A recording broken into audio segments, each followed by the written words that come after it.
Here is a few things I'd want to see in Generation 10, Pokémon Winds and Pokémon Waves. When are we getting a Pokémon Warriors game? A crossover between Pokémon and Dynasty Warriors. The Dynasty Warriors series is an expansive collection of hack and slash games, and without getting too deep into the main series, the gameplay loop is fun. The basic formula is to make some characters, create a set of weapons, make movesets for those weapons, create a tree of flashy moves and combos, then unleash the players against hordes of enemies. There's obviously more to the game if you get really good, but it's still a series where anyone can enjoy the basic concept. A big selling point to me is when you cross Dynasty Warriors with a game series that isn't as combat focused. More specifically, I really like when it's crossed over with a series where the combat isn't as hands-on as an action or adventure game. For example, look at a game series like Super Smash Bros. Most of the characters in the roster have some kind of combat in their home series games. However, Super Smash Bros. Also removes mechanical or story limitations of their series and allows anyone added to fight more freely.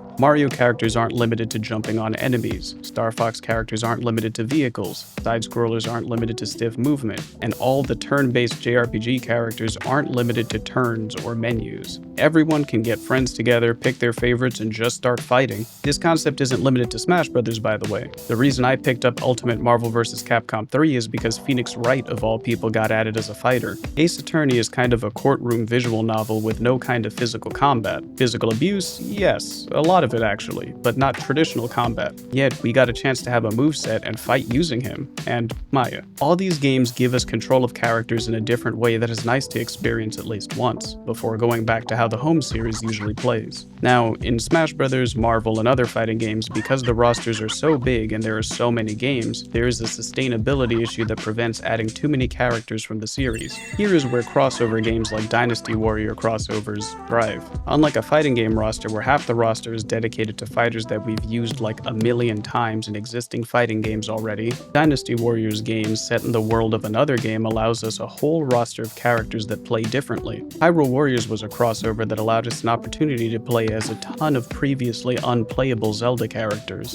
Very notable characters like Ganon, Sheik, Midna, and Skull Kid. Some characters we'd never imagine combat with, like Medley, Agatha, Marine, and even King Daphne's. Even for characters we have played as before, mainly the various Links, their combat flows much faster and smoother. Since each weapon has its own moveset, you can get some interesting gameplay. I love the Beyblade action we get from Link riding and fighting from on top of the spinner from Twilight Princess. Fire Emblem and Persona 5 also got crossovers too. It was awesome. Sure, in their original games you do control every character with menu options, but it's fun to be able to actually play as them. I want to actually move around as characters other than the protagonist to run, jump, dodge, attack, and slash through swarms of enemies. Now imagine that with Pokémon. It would be like playing Pokémon Rumble, but instead of being wind-up toys with a limited list of moves you could use, you'd have a full combo tree. The freedom and agency that Pokémon fans get from playing Mewtwo or Charizard in Smash Bros. Or Pokken, but expanded to a completely open 3D space. Pokémon Warriors could take place in the ancient past or in an alternative timeline where they were having wars. Think of the historic wars that happened in the past of the Pokémon movie, Lucario and the Mystery of Mew, or the wars that happened in Kalos. We could even set the game in a region parallel to a feudal Japan, like what was done in Pokémon Conquest, another Pokémon crossover that was also worked on with Koei Tecmo. This would give us an easy excuse to have us play as a well-trained Pokémon tearing through swarms of Pokémon to KO and rout the enemy factions. The Dynasty Warriors system of having weak fodder enemies, stronger generals, and large bosses works well with the size variety in Pokémon. Smash Bros. And Pokken were allowed to have some oddball picks, but generally had to make the Pokémon that they chose to include still fit into the fighting game. Anything too big, too small, or too oddly shaped to be a playable fighter had to be relegated to a Pokeball Pokémon or a background cameo.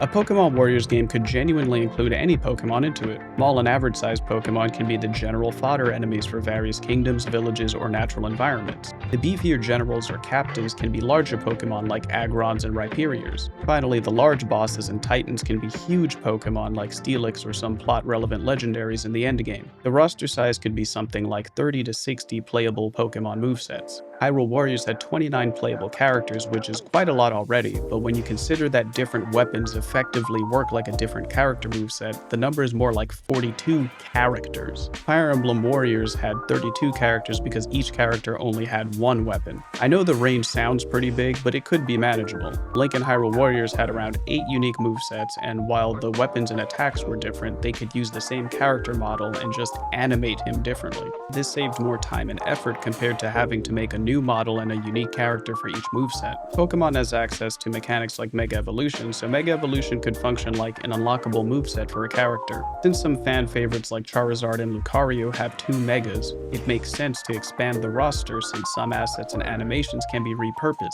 Even though Charizard and Lucario are kind of obligatory to include because they affect sales with their popularity, they and their Megas would still be eating up 6 moveset slots. This is again assuming that the Megas function like different movesets. If they are just an ascended or modified version of the moveset, or a super form in combat, then that's another situation. Once the ultra-popular, obligatory fan favorite and product moving boxes are checked, we can add other Pokemon that haven't had a playable role in Smash Bros. Or Pokken, kind of like what the fan game Pokémon Close Combat did. The valid but rejected Pokemon that they could add would be the ones that already have designs around combat, martial arts, and weaponry. Delayed, Infernape, Samurott, Chestnut, Scyther, Mienshao, Sirfetch'd, and other Pokemon like that. These would be the equivalent of Hyrule Warriors, including Midna, Impa, Darunia, and Girahim. You can picture how they fight and know how they would work, they just aren't making the cut for games like Super Smash Bros. Because of competition for the roster slots. The oddballs that could have chaotic and radical movesets have their best shot of being added in this game. These are characters that you add to this game because you know they will never have a shot to appear in anything else as a playable character, and this is our realistic chance to guarantee that we have fun with them now. These are the characters that are a joke character on paper, then you play them and realize, oh wait, this is actually a valid and cohesive moveset, like how Super Smash Bros. Still made Duck Hunt Duo, or